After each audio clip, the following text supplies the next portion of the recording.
함께 보겠습니다. 갈라디아서 1장 1절에서 5절까지 말씀입니다. 제가 봉독하겠습니다. 사람들에게서 난 것도 아니요 사람으로 말미암은 것도 아니요 오직 예수 그리스도와 그를 죽은 자 가운데서 살리신 하나님 아버지로 말미암아 사도된 바울은 함께 있는 모든 형제와 더불어 갈라디아 여러 교회들에게 우리 하나님 아버지와 주 예수 그리스도로부터 은혜와 평강이 있기를 원하노라. 그리스도께서 하나님 곧 우리 아버지의 뜻을 따라 이 악한 세대에서 우리를 건지시려고 우리 죄를 대속하기 위하여 자기 몸을 주셨으니 영광이 그에게 세세토록 있을지어다. 아멘. 21세기 C.S. 루이스라고 불리는 팀 켈러 목사님이 쓰신 당신을 위한 갈라디아서라는 책을 보면 이렇게 말씀을 하고 있습니다. 복음은 우리 삶을 송두리째 변화시키는 다이너마이트다, 이렇게 고백을 하고 있습니다. 복음을 듣고 믿어서 신자가 된 여러분들은 이 말에 전적으로 공감을 하십니까? 여러분들이 믿는 이 듣고 믿은 이 복음이 여러분들의 삶을 완전히 다이너마이트가 폭발시키듯이 여러분들의 옛사람을 완전히 폭발시키고 새 사람으로 살고 계십니까? 점점 이제 대답이 줄어들어요. 이번 주에 정말 이 복음이 내 삶을 완전히 송두리째 변화시킨 것처럼 내 삶이 정말 예수님의 삶과 동일하게 그렇게 사셨습니까? 점점 이제 대답을 하지 못하시겠죠. 이 이유가 있어요. 이 이유가 뭐냐면 복음이 무엇인지를 우리가 잘 알지 못하기 때문입니다. 복음이 무엇입니까? 우리가 흔히 복음이 무엇이냐 이렇게 물어보면 우리 교단에서 조금 배우신 분들은 사활대속이다 이렇게 말해요. 예수님께서 나의 죄를 대신해 십자가에 죽으시고 다시 사시면서 영원한 영생, 영원한 생명을 우리에게 주셨다. 이것이 복음이다 이렇게 말합니다. 그렇다면 주일마다 듣는 이 시간에 여러분들이 듣는 이 말씀 복음 맞습니까? 새벽기도나 수요예배 때 여러분들 설교자에게 들으시는 말씀 복음 맞습니까? 이 설교 내용에 예수님의 십자가와 사활대속이라는 이 내용이 들어가 있지 않아도 이 말씀이 복음 맞습니까? 설교자의 메시지에 십자가와 죽음과 대속 또 부활 이 단어가 들어가야만 복음이 아니라 성경 66권에서 우리에게 주시는 모든 말씀이 하나님의 말씀 복음인 줄로 믿습니다. 그래서 우리가 복음 설교라고 하면 많은 사람들이 오해를 해요. 복음 설교하면 그냥 예수님의 십자가 그 설교, 그래서 우리가 복음 설교 어디서 듣습니까? 하면 새생명 축제나 또 전도 축제 때 예수 안 믿는 사람 불신자들이 이 자리에 오면 복음 설교 들어야 된다 이렇게 우리가 생각하고 그렇게 알고 있는 성도들이 참 많이 있습니다. 근데 아니에요.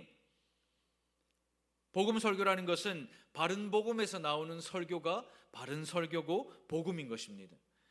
그래서 설교자가 하나님의 말씀을 준비하고요, 말씀을 연구하고 또 이 설교할 때에 이 말씀을 잘 깨닫도록 성령께서 함께 하시고 도와주시지 않으면 이것은 바른 복음이 아니라 다른 복음이 되는 거예요. 아무리 설교자가 이 자리에 서서 하나님의 말씀이라고 이야기하지만 성령께서 조명해 주지 않으시면, 우리가 그 말씀을 깨닫지 못하면 이것은 바른 복음이 아니라 다른 복음이 되는 거예요. 이건 바른 설교가 아니라 다른 설교가 되어버리는 것입니다.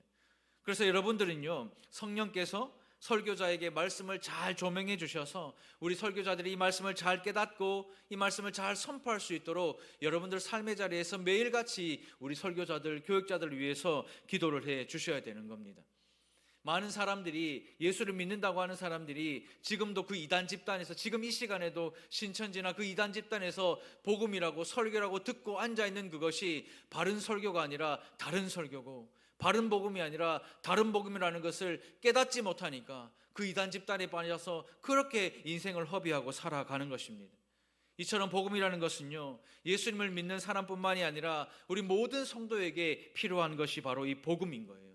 많은 성도들은 복음을 비신자들, 그냥 불신자들을 위해서 필요한 것이다 이렇게 말합니다.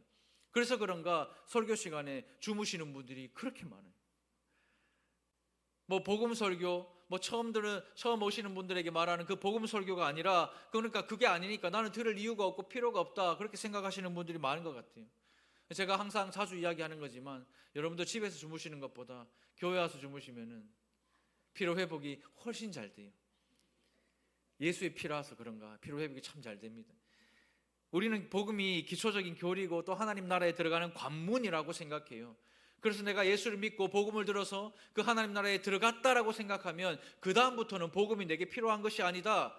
그리고 나는 회심했으니까 내 이제 복음을 듣거나 이 복음을 공부하거나 복음을 이해할 필요보다 조금 더 고차원적인 내용을 나는 원한다, 이렇게 말해요. 그래서 이 예수를 믿은 연수가 오래되신 분들이 원하는 것은요, 그냥 복음 말고 늘 예수님 십자가 그거 말고 십자가의 대속 그거 말고 조금 더 고차원적인 걸 원하는 거예요. 그래서 많은 사람들이 신천지 이단에 빠지는 이유가 뭡니까? 복음, 예수 그리스도 십자가가 아니라 뭐요? 요한계시록. 그 요한계시록을 통해서 자기가 그 말씀을 받아 먹었다고, 이만희가 그래서 내가 말하는 것이 복음이라고 거기에 앉아서 그걸 복음이라고 듣고 있는 사람들이 지금 이 시대에도 얼마나 많은지 몰라요. 우리 성도들도 동일합니다. 내가 바른 복음을 알고 있는가? 내가 지금 바른 설교를 듣고 있는가? 여기에 대한 분별력이 없으면 우리의 삶이요, 지저분해지기도 하고 우리의 삶이요, 그냥 망하는 거예요. 이 복음은 우리 그리스도인의 삶의 전부가 바로 복음입니다. 복음은 하나님 나라에 들어가는 관문일 뿐만이 아니라 우리가 하나님 나라의 시민답게 살아갈 수 있도록 가르쳐 주시는 하나님의 선물이고 보물이에요. 제가 이번 주에 우리 교회 출신들 젊은 집사들하고 좀 연락을 좀 했어요. 우리 교회 있다가 나간 이제 집사님들하고 이제 연락을 하면서 제가 욕심에 이제 달산교로 와야지 라고 이제 이야기를 했어요. 그러니까 동문서답을 하더라고요. 그러니까 자기들도 오고 싶어요. 자기들도 이 교회가 모교회고 자기들의 젊은 인생을 여기서 다 드렸고 자기들이 학생회 때 여기서 열심히 신앙생활했고 그 과거에 대한 추억도 있고 미련도 있고 많은 것들이 공존하고 있더라고요. 그래서 제가 그 친구들하고 이야기를 하면서 교회가 조직이 바뀌고 교회가 시간이 바뀌고 교회가 공동체가 변화됐으면 이제 마지막으로 변화되어야 되는 것은 누굴까요? 누가 변화해야 됩니까? 누가 변화해야 되죠? 내가 변화돼야 돼요. 내가 변화돼야 이 친구들이 돌아올 것 같아요. 제가 이번 주에 기도하는 가운데 이걸 깨달았습니다. 교회가 변하고 조직이 변하고 시간이 변하고 공동체가 변했으면 이제는 누가 변할 차례입니까? 내가 변할 차례예요. 내가 이 바른 복음을 듣고 믿어서, 바른 설교를 듣고 믿어서 내가 변하면 돌아올 것입니다. 그러니까 마음 졸이지 말고 저처럼 막 오라고 애쓰지 말고 내가 바뀌면 그 친구들은 돌아올 것 같아요. 제가 그리스도는 복음을 통해서만 사람과 교회와 공동체를 변화시키는 것입니다. 아무리 좋은 담임 목사가 있고요, 아무리 좋은 장로님들이 있고 아무리 좋은 교육자들이 있고 아무리 좋은 재직들이 있다 하더라도 사람과 교회와 공동체를 변화시키는 것은 복음인 거예요. 그런데 우리가 왜 이렇게 안 변할까요? 내가 예수를 믿고 복음을 듣고 내가 예수 믿는 사람으로 살아간다 하지만 우리가 왜 이렇게 변하지 않을까? 오늘 말씀은요, 이 고민에서부터 시작이 되었습니다. 갈라디아서를 보면요, 이 고민과 이 문제의 원인을 명확하게 우리에게 말해주고 있습니다. 하나님께 순종하여 살지 않은 것, 또 순종하는 그 행위 자체에만 우리가 의존하고 있었다라는 것입니다. 바울은 우리가 믿음으로 말미암아 구원을 받는다라고 말하는 그 복음의 핵심을 말하는데, 여전히 갈라디아에 있는 교인들은 내가 불순종한 것, 그것 때문에 내가 아프고 힘들고 어렵고 또 내가 율법을 행하지 못한 그 행위 자체에만, 거기에서만 이 갈라디아 교인들이 구원을 찾고 있는 거예요. 이 갈라디아서는요, 종교개혁의 책이라는 별명을 가지고 있습니다. 왜냐하면 이 책에는 종교개혁의 핵심적인 신학사상, 우리가 믿고 있는 그 진리의 핵심인 이신칭의라는 이 이론이 녹아있기 때문입니다. 특별히 이 종교개혁을 일으켰던 마르틴 루터는요, 이 갈라디아서를 내가 가장 좋아하는 책이다 이렇게 손꼽습니다. 그리고 탁상담화라는 그 책을 쓰면서 나는 갈라디아서와 결혼했고 이 갈라디아서는 나의 아내다라고 말할 정도로 이 루터는요, 이 갈라디아서를 아주 중요하고 소중하게 사랑하고 생각했던 사람이었습니다. 또 루터는 목회를 할 때 이 갈라디아서에 대해서 많이 강의를 하고 또 많은 설교를 남길 만큼 이 책에 대한 애정이 남달랐어요. 저는 이런 의미에서 이 갈라디아서 말씀이 이제 앞으로 매주마다 우리가 살펴보게 될 이 갈라디아서 말씀이 희미해진 우리의 신앙에, 또 열정을 잃어버리고 열심을 잃어버린 우리의 신앙에 이 종교개혁을 일으키는 하나님의 말씀이 되기를 주님의 이름으로 축복합니다.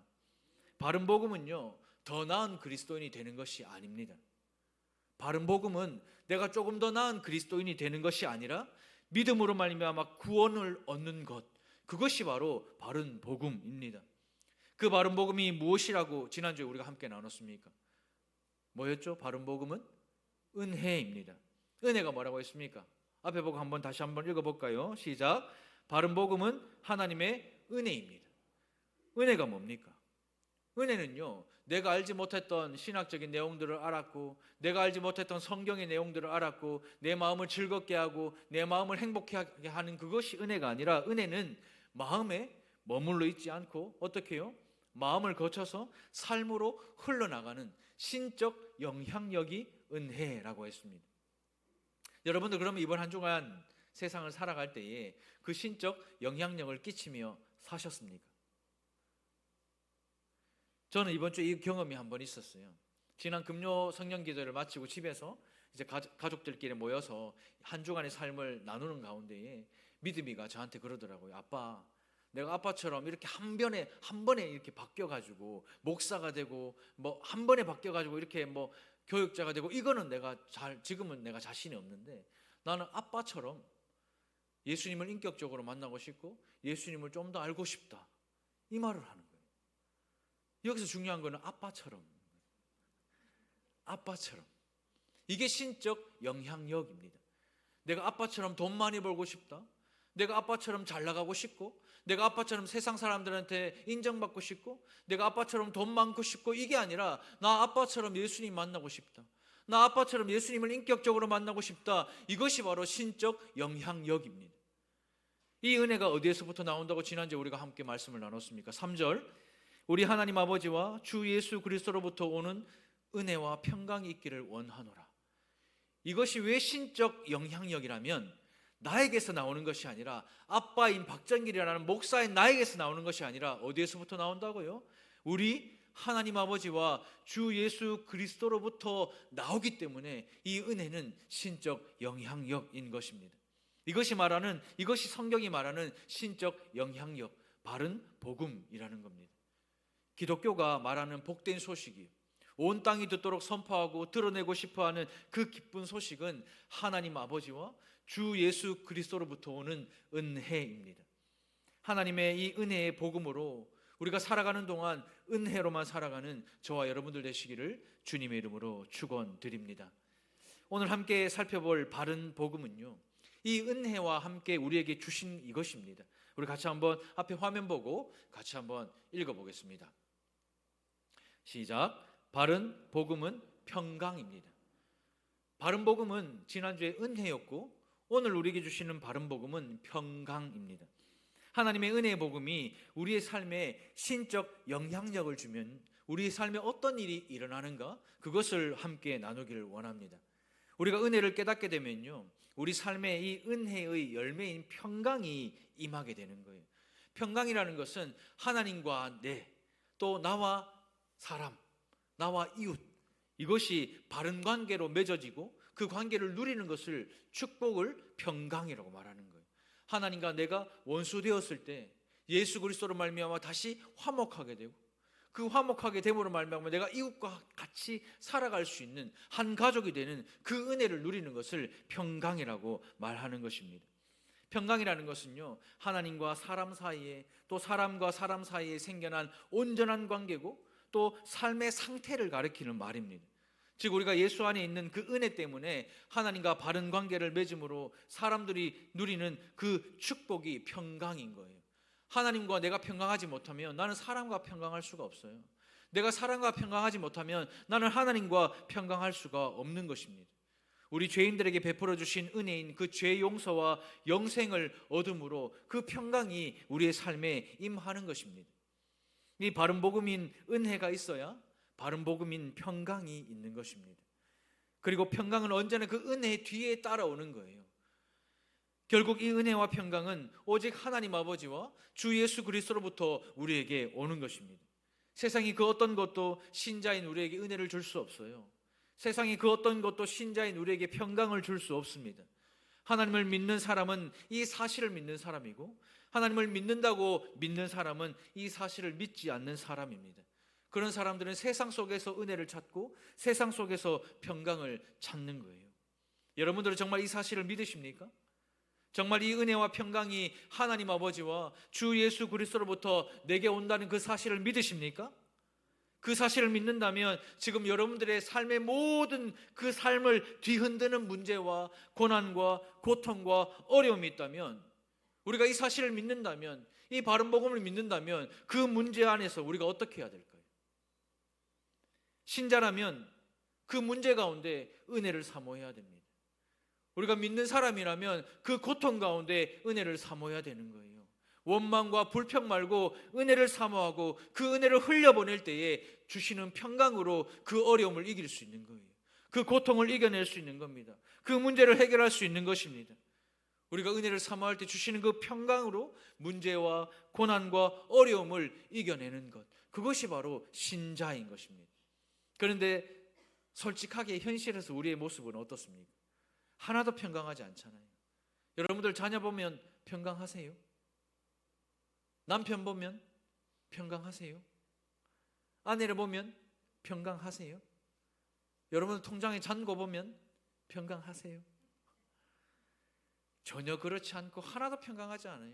내가 하나님을 믿는다고 하면서도, 내가 신앙이 있다고 하면서도, 내가 바른 복음을 안다고 하면서도, 내가 신자라고 하면서도 삶의 자리에서 일어나는 모든 문제와 역경과 어려움과 고통과 고난 중에 하나도 평강하지 않는 것이 우리의 모습입니다.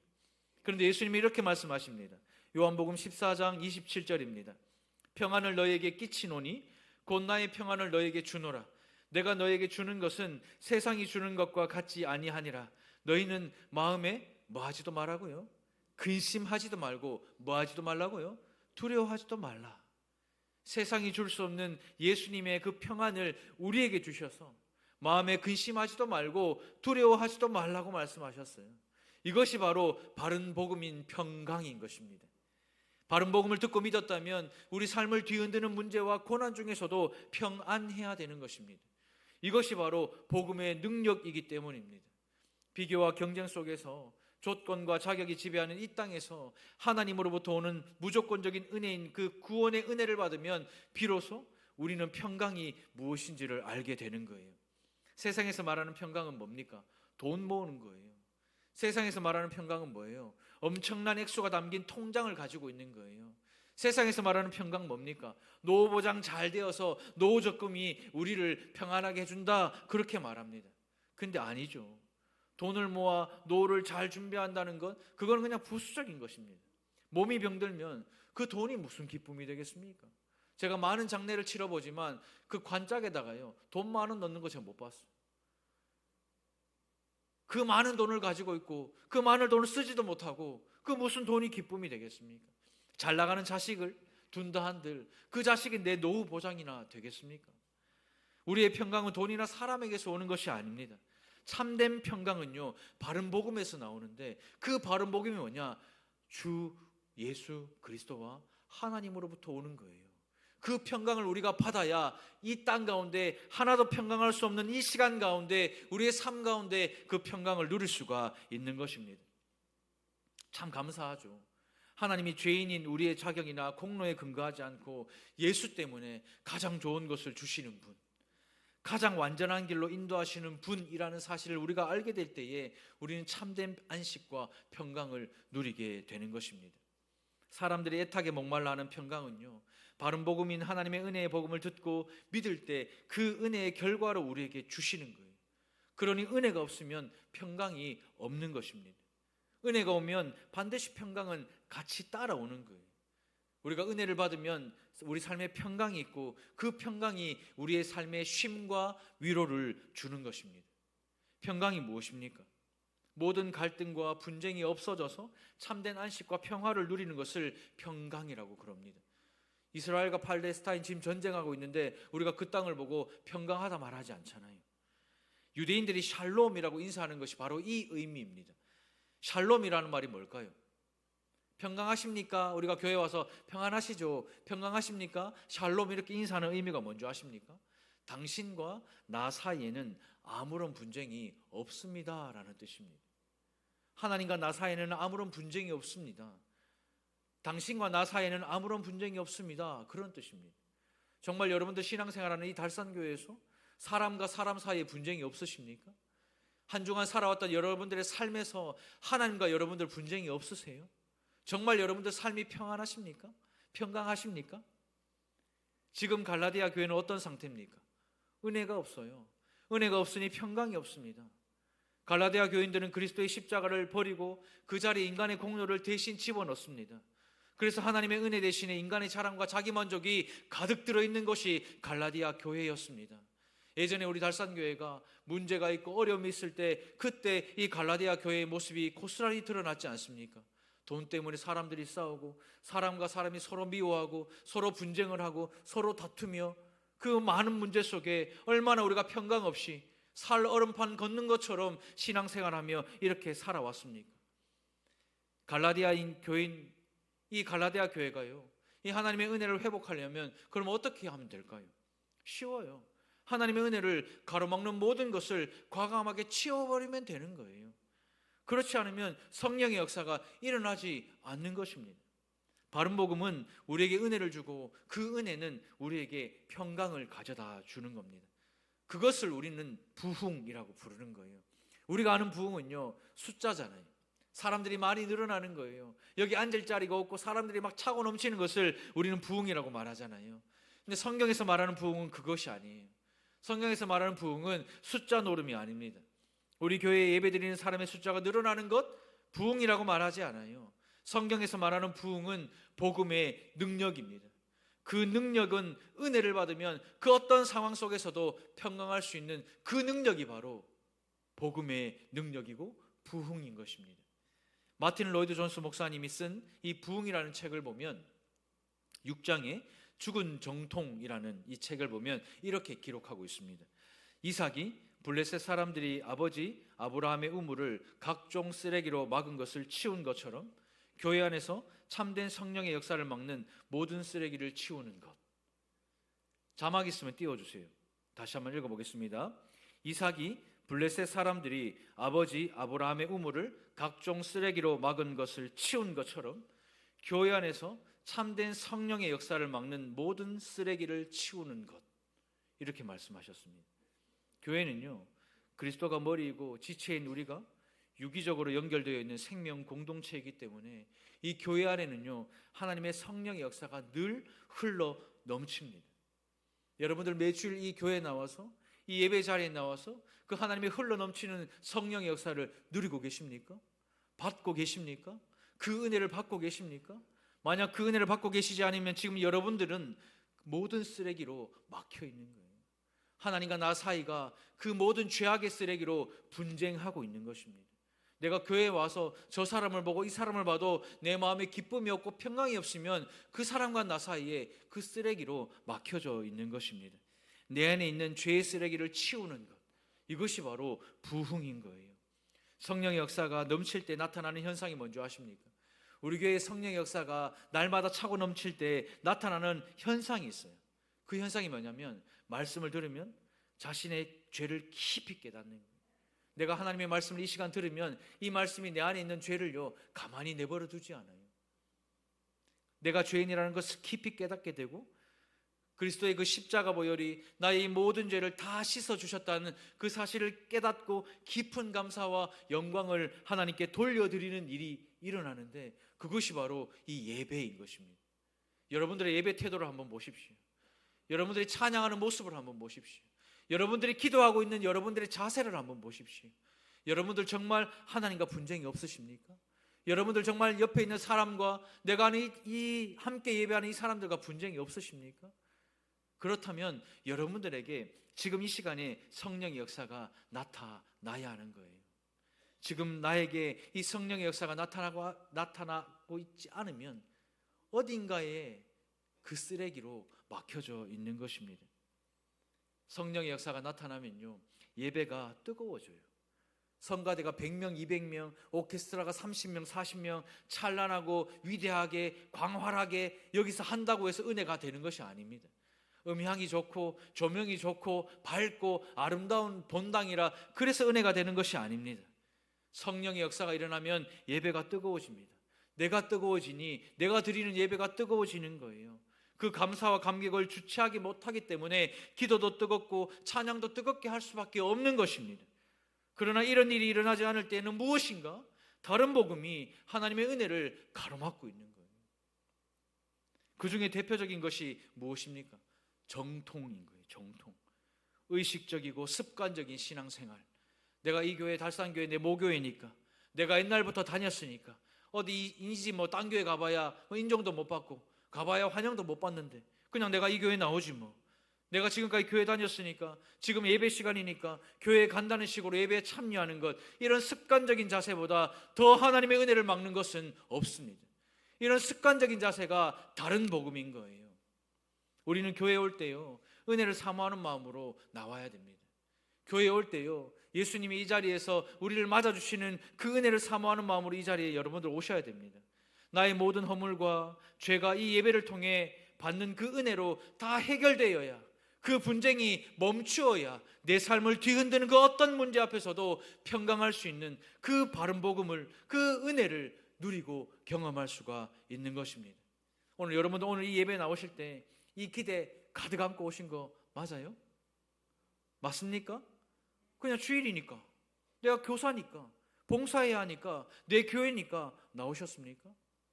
그냥 말로만이 아니라 우리가 정말 다음 세대를 잘 양육하려고 예배 시간을 이렇게 바꿨어요. 1부로 2부로 바뀌었어요. 더 일찍 나와야 되고 더 일찍 또 집을 나서야 되고 준비도 해야 되는데, 그런 마음에 바른 복음을 사모하며 기대하고 이 자리에 나오신 거 맞습니까? 그렇지 않다면요, 우리는 바른 복음이 아니라 다른 복음을 믿고 있는 것입니다. 제가 목회자가 돼가지고요, 설교하는 날 되면은 부산에서 사역할 때나 대구에 와서 사역할 때, 제가 설교하는 날 제가 항상 교회에 제일 먼저 출근해서 하는 루틴이 있는데, 그게 뭐냐면 제가 설교하는 그 장소에 가장 먼저 갑니다. 오늘도 7시쯤 나와서 오늘 설교할 이 본당의 문을 가장 먼저 제가 먼저 열어요. 제가 왜 그렇게 할까요? 춥지 말라고, 히터 틀라고, 아니면 쓰레기 줄라고? 제가 맨 먼저 문을 열어서 가장 먼저 보는 게 있어요. 이 자리에 예수님이 계신가? 그렇지 않은가? 근데 기가 막히게 우리 주님은요, 제가 목회하는 그날부터 오늘까지도 먼저 와서 기다리고 계세요. 왜요? 교회는 주님이 머리시니까, 우리는 지체니까 먼저 와서 계세요.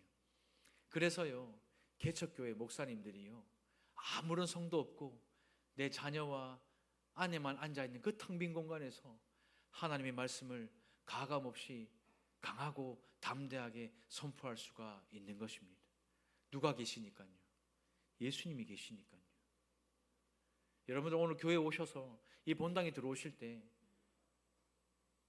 그 예수님을 만나셨어요? 여러분들을 기다리고 계시는 그 예수님 만나셨어요? 세상 가운데 길을 잃어버린 것처럼, 방향을 잃어버린 것처럼 한 마리 잃어버린 양을 찾으러 오신 그 예수님의 그 심정과 그 모습을 이곳에서 발견하셨습니까? 여러분들 오늘 오셔서 그 예수님을 못 보셨으면 여러분들은 오늘도 그냥 돌아가는 거예요. 평강이라고 하는 것은요, 바른 복음을 믿음으로 모든 갈등과 다툼이 해결된 것을 의미하는 겁니다. 지금 바울과 갈라디아 교회 사이에 갈등이 있잖아요. 일촉즉발의 위기 가운데 있습니다. 그 이유가 뭡니까? 이 갈라디아 교회가 바른 복음이 아니라 다른 복음을 따르고 있기 때문입니다. 바울은 자신의 편지가 다른 복음으로 몸살을 앓고 있는 이 갈라디아 여러 교회에 하나님의 은혜를 회복시키고 평강을 가져다 줄 줄 믿고 있는 거예요. 그리고 바로 이 바울은 이 편지가 바울과 갈라디아 교인 사이에 다시 기쁨과 신뢰를 회복시킬 줄 믿고 있었고, 또 이 편지를 통해서 그렇게 되었습니다. 갈라디아서를 살펴보는 우리 안에도 저는 동일한 역사가 오늘 이 자리에 일어나기를 소망합니다. 바른 복음이 아니라 다른 복음이 하나님의 은혜를 가로막고 있다면 말끔히 치워버리십시오. 예배를 드리는데 내 안에 뜨거움이 없다면 그 은혜를 가로막고 있는 죄악의 쓰레기들을 치우십시오. 아무 공로와 자격 없는 나에게, 우리에게 믿음으로 말미암아 구원을 주신 하나님의 은혜를 잊어버려서 하나님의 말씀을 사모하지 못하게 하는 그 모든 죄악의 쓰레기들을 치워버리십시오. 그렇게 하지 않으면 우리는 오늘도 다른 복음, 그걸 붙잡고 사는 거예요.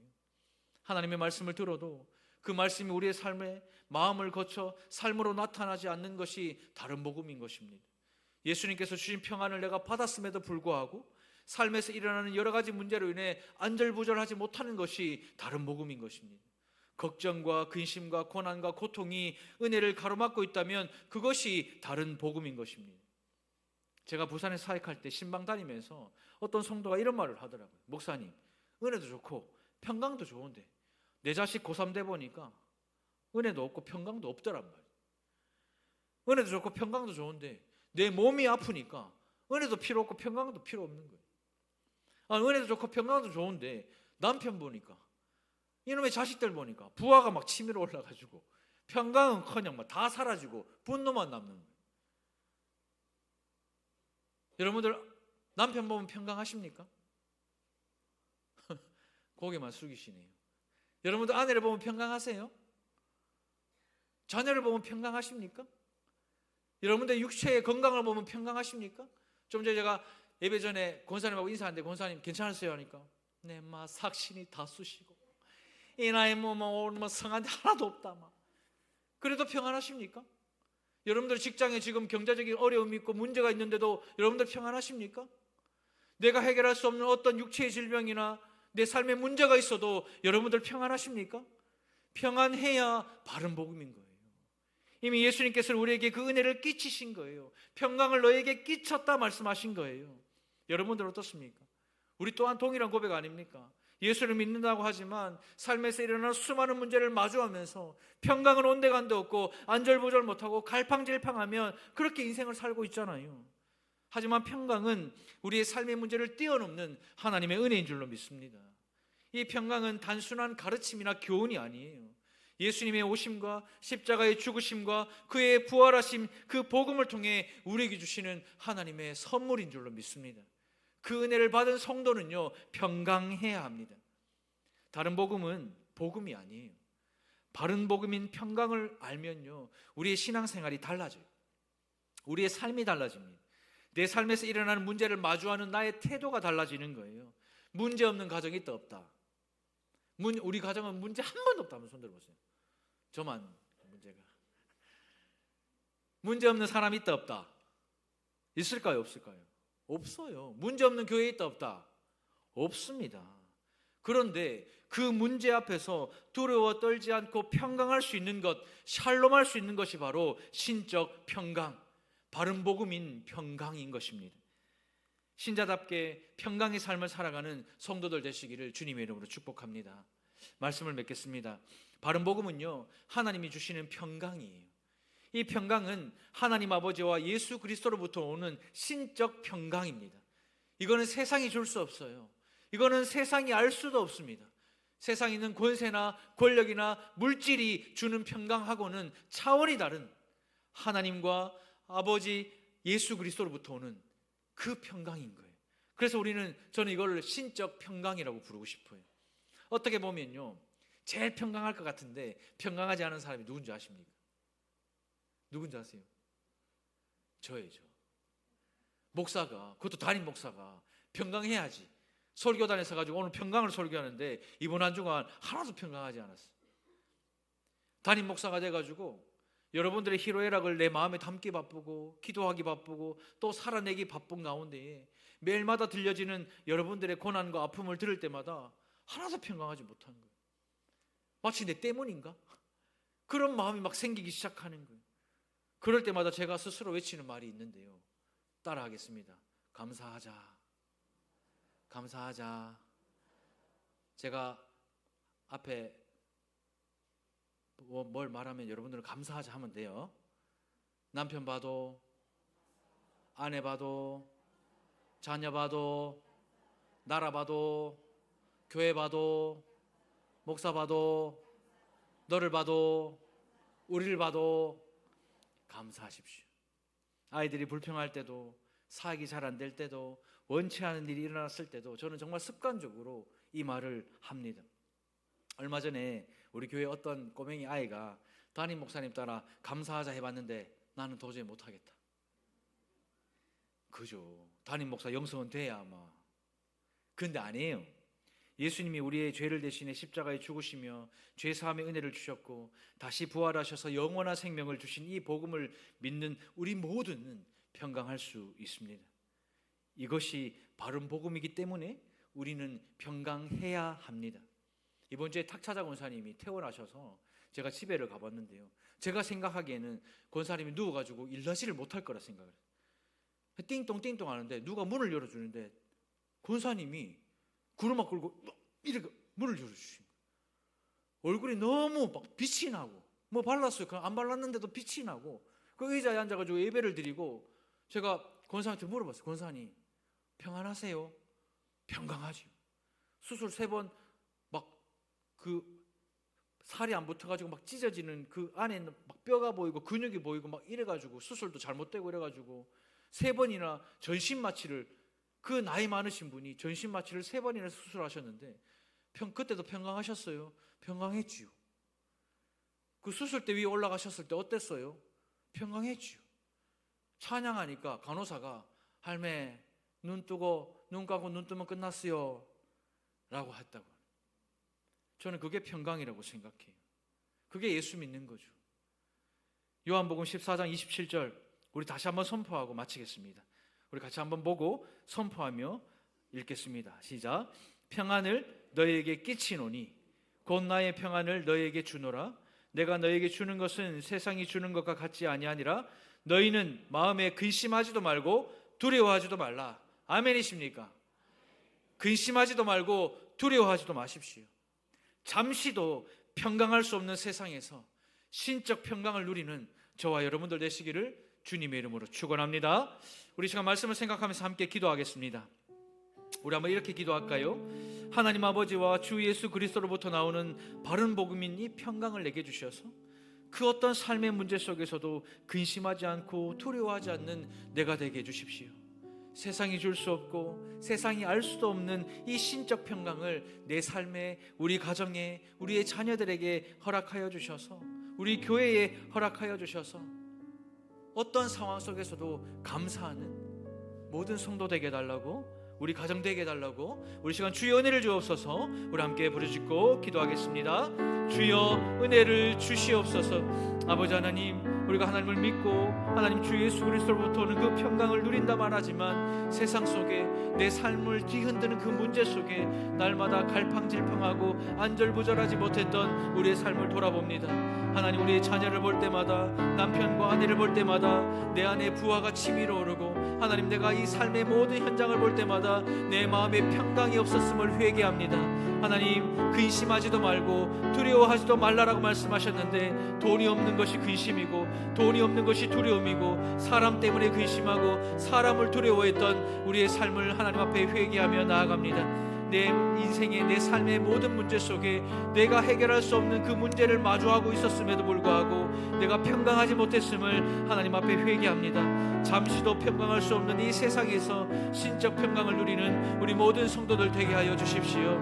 평안을 너에게 끼치노라. 곧 나의 평안을 너에게 주노라 말씀하신 그 예수의 평안, 그 하나님 아버지의 평강을 누리며 살아가는 우리 모든 성도들 되기를 소망합니다. 삶의 현장 속에 흩어져 나갈 때에도, 이 한 주간의 삶을 살아갈 때에도 내 삶을 뒤흔드는 그 문제와 고난과 아픔과 역경 속에서도 주님 주시는 신적 평강으로 평안을 누릴 수 있는 은혜를 다하여 주시고, 하나님과 분쟁이 없고 사람과 분쟁이 없으며 주시는 평강 가운데 그 평안함을 누리고 살아가는 우리가 될 수 있도록 역사하여 주셔서 이 바른 복음, 이 은혜와 평강의 이 말씀 붙잡고 남은 생을 하나님께 올려드리며 살아가는 우리 모든 성도들 될 수 있도록 역사하여 주시옵소서.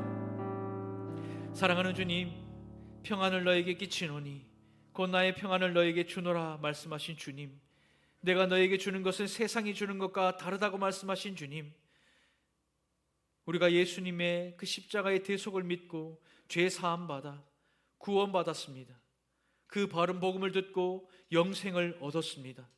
그러니 너희는 마음에 근심하지도 말고 두려워하지도 말라라고 명령하셨는데, 우리가 삶의 자리에서 내 삶을 뒤흔드는 그 문제 속에서 근심과 걱정과 염려와 불안으로 살았던 지난 우리의 삶을 회개하며 하나님께 올려드립니다. 잠시도 평강할 수 없는 세상에서 신적 평강을 누리며 살아가는 성도들 되기를 소망합니다. 우리의 삶의 역경과 물질의 고난과 육체의 병의 고난과 관계의 어려움과 참 많은 어려움과 문제들이 이번 한 주간 우리의 삶을 짓누르겠지만, 그럼에도 불구하고 근심하지도 말고 두려워하지도 않는 신적 평강을 누리는 모든 성도들 되게 하여 주시옵소서. 하나님 아버지와 주 예수 그리스도로부터 나오는 이 바른 복음인 평강을 우리의 삶에 주셔서 그 어떤 삶의 문제에서도 근심하지 않고 두려워하지 않는 신자가 되게 하여 주시옵소서. 모든 말씀 살아계신 예수님의 이름으로 기도드립니다. 아멘. 우리